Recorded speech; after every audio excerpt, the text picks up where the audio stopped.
0916-897-5365 or sa ating sumbungan hotline 8584-5545 at sa sumbungan text line 0939-7062816. Sige kog yaw-yaw, manitan FB Live bida. Nahago pa yung dila ko. Okay, let's begin. Oras na para sa ating unang sumbong. Dito tayo sa ating mobile phone. What is your name? Maayong buntag, Papa Bongga at Mr. Defense Minister. Sino to? Yung Defense Minister? Pangulo ako. Tonyo Trilones. Go ahead. Isumbong kay Pangulong Dagong. Mr. President, susumbong ko lang po yung mga nagkalat na conspiracy theories sa social media. Kasi narinig ko na kasama daw kayo sa depopulation agenda ni Bill Gates para magkaroon na ng one-world government. At marami kang kapaniwala. Alam mo, ang dami nilang alam.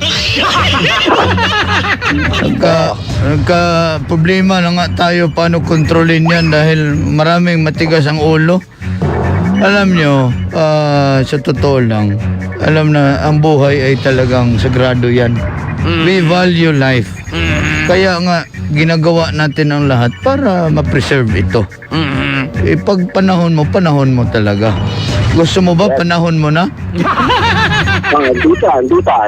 Kaya nga, huwag mo nang tanungin yan. Baka ilipat ka sa first page. Pero isa lang masasabi ko dito sa kausap natin. Panahon na para pumasok ka sa puso ko. Ay. Salamat. Salamat, Nyot. Isa bang sumbonger? Hi, what is your name? Morning, Tito Bong at Pangulong Dagong. Go ahead. Babsi, isumbong kay Pangulong Dagong. Pangulo, susumbong lang po kita. Ay, bawal ako isumbong kay meron akong immunity.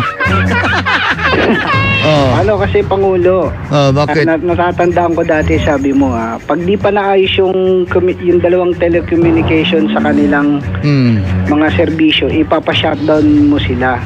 Bakit hanggang ngayon di pa rin sila nasa-shutdown? Yung internet paputol-putol. Yun na nga ang problema. Kawawa po yung mga nag-online ngayon. Pag i-shutdown ko yan ngayon, Babsi, paano na lang nag-online? edi wala na talaga. At least, kahit paputol-putol, meron pa.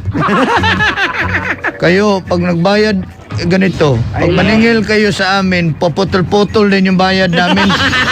Ay na nga, Pangulong Dagong, madelay lang ng isang araw, putol ka agad yung line namin. Kaya nga, manawagan tayo. Medyo dumami kasi gumamit ng online kasi, di ba, naipasok na yung public. Pero Pangulo, nakausap mo ba si Jesus Christ noong December? Kaya hindi mo pa rin sila pinapa-shutdown. Babsi, ang dami mong sinasabi, Babsi. Tama na. 1 minuto lang yung sumbong mo. Ang haba ng exposure mo. Huwag mo naman ganyan si Babsi. Mahal na mahal ko si Babsi, Pangulo. Ito, may sumbong. At si Bulantoy at saka si Babsi, mahal na mahal ko yan sila. Isa pang sumbong mula kay Louis J. Sirafrica. Pangulong Dagong, isusumbong ko lang sana si Eric na kumain ng nangka. Ibig sabihin, torpe yan. Hindi makapagsabi ng kanyang feelings. Next. Isumbong kay Pangulong Dagong. Hi, what is your name? Hello, mahal ko. Ay. Jelay in the house. Namiss mo ba ako? Namiss mo ba ako? Grabe, ang lamig dito. Oo, ang lamig. Ayokong sabihin na na-miss kita, baka dalhin mo rin ako sa Baguio. As a friend. As a friend. Go ahead. Hindi pwedeng mahalin si Pangulo dahil siya lang ang kauna-unahang minahal ko. Ay. Kauna-unahan. Go ahead. As a friend. Isumbong kay Pangulong Dagong. Mahal, isusubong ko yung police Bakit? na nanghuli sa akin nung Thursday. Bakit ka nahuli? Ano ba natutulala ako sa'yo? Na-miss kita. Ayun. Ginoo ko ka. Parang feeling ko, hindi naman si Pangulong Dagong ang namimiss mo. Hindi na. Si letter J. Ay, Hindi. ay. Parang kilala ko yan. O bakit? Anong violation mo? Hindi daw tama yung pagsusuot ko ng face mask. Paano naman ako kakain kung nakasuot ako ng face mask? Saan ka ba nakita ng pulis? Kumakain, actually 4 kami nahuli. Kumakain kami ng fishball doon sa may labas no. Kasi nagpa-check up ako. Sa labas kasi po, ma'am. Di sana wala na magtitinda ng mga street vendor. Hindi, pwede yan. Pero wag mong kainin doon mismo sa labas. Take out lang din yan, yung mga street foods. At Hindi isa na pwede pa, kumain ng mga fishball sa labas. bawal nga kasi huhubarin mo yan, ma'am eh. Multa na kagad ng 300. Grabe. Wala Huhubarin. na ng warning. Huhubarin yung face mask, Pangulo. Pag iba ang hinubad, wala nang multa yun. Pati yung umiinom ng soft drink sa kabilang tindahan, hinuli din. Kasi nga, binababa mo talaga yung face mask mo dyan. Paano nga ang kakain kung naka-face mask? Pwede naman, Jelay, na kung hindi ka nagmamadali, butasan natin ang bibig ng iyong face mask. Oo nga, di ba? Kaya alam ko na ba't ganun yung TikTok. Hindi, lumabas, pumasok kayo kung, kunyari, bibili ka fishball, sa bahay mo na lang kainin. Ang layo Wag ba? na lang At sa saka, labas. Jelay, 1 minuto lang po ang sumbong. Abot na po kayo ng 3 minutes ni Pangulo. Na-miss ko si mahal ko eh. Ay. I love you, mahal. Ingat ka. Ay. Isumbong kay Pangulong Dagong. Isa pang sumbong dito tayo sa Facebook Live. Si Cristeta Pantua.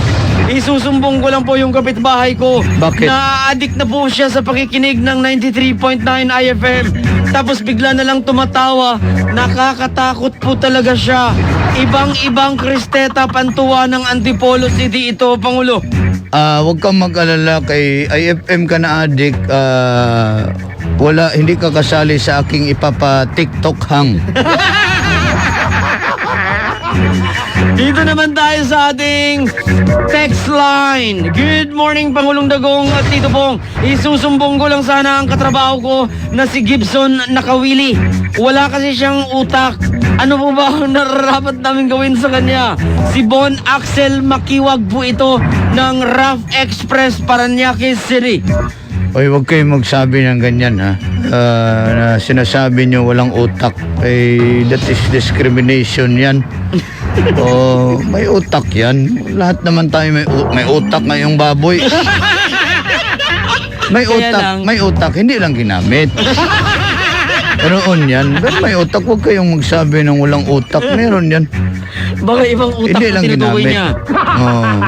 Next. Isa pang sumbong Isumbong kay Pangulong Dagong. mula dito sa ating pinakamamahal na text line. Hi, Pangulong Dagong at Tito Bong. Isusumbong ko lang po sana ang aking kakilalang si Ronel Crescesista kasi kumain ng nilagang baka pero ang waitress na bakla ang tinititigan. Gusto niya din atang kainin yung waitress. Si Mac po ito ng Western Barry Trucking. Ang kinain niya kasi ay soap number 5. May aphrodisiac kasi yan, Bong. Pag kumain ka, hinigop mo yan, mag-init yung katawan mo. Aha. Kaya napaiba yung titig niya. Aha, sa bakla. Di sa baka. Mahal na mahal ko ang mga LGBTQ+ family dahil sa kanila. Mga bakla. Hindi, dahil sa baka. Ay. Sarap nga humigop ng nilaga. Na baka. Nilagang bakla. Ay.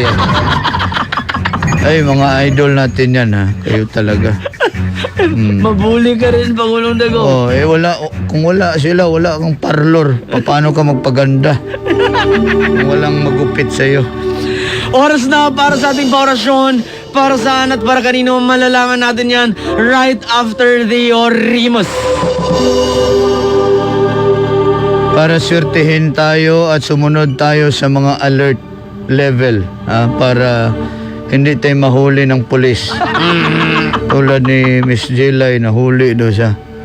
Bakit pa kasi kumain ka pa ng fishball? Fishball, tapos sa akin ka nakatingin. Ay. Sorry bong. Sabay-sabay bigkasin ang Onod, bokog, onod, boto, laman, boto. Onod, bokog, onod, boto, laman, boto. Si Louie Serapika, Veronica Aquino, Cristina Bantua, Maisel Porras, Ros Carol, Jed Lagat Paulabo, Abiho Reynold, si Tata na kanilang kapitbahay, Lijan Tumindig, Alan Anunuevo, Tihada Jason, Cheriego, Banji, ang Aglosulos na Vergara, Veronica, Ruth Berhel, si Joaquin Adio, Nicola Brenica, Jameson Riguta, Joseph De Leon, Edward Caballes, Marlon Borja, Colby Rodriguez, Joshua Toriki Mada, at lalo na si Ronald Taray, Marlon Gokman, at si Lorraine Flores, na kinilig daw siya nung tumawag si Jilay. Itsosira ka. Sige ko, kalikot. Pakisabi kay Pangulong Dagong na i-check na ang mga gamit niya, baka nasa labas na. Pati na si Just Kevin, si Hendrix Kaday, si Stross, Panlaki. Si Panlaki dia.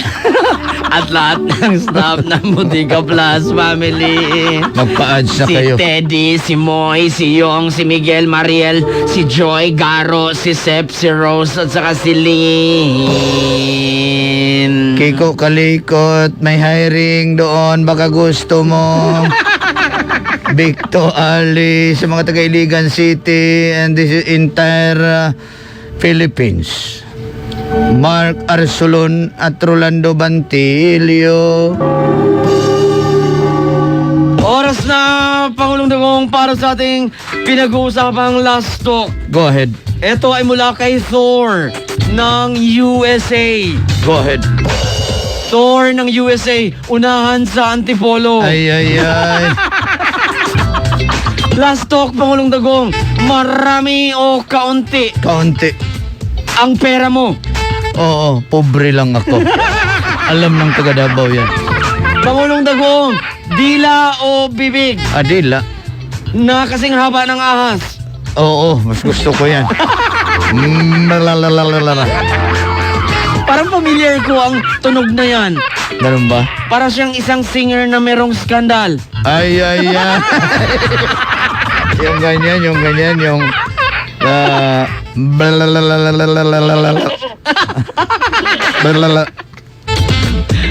Karnero na lumalandi yun.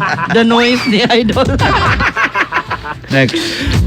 Pangulong Dagong, last talk, meron o wala? Wala. Wala kang isang salita. Meron. Meron o wala? Meron. Meron kang buhok? Doon sa baba. Ay. Sa baba ng aking paa. Okay. Taga Consuelo Street, Manila, nakatutok daw. Salamat. Pangulong Dagong, last talk, Go ahead. Bulantoy o Babsi? Wala. Sorry, Ang unfair mo. akala ko si meron o wala ang tanong.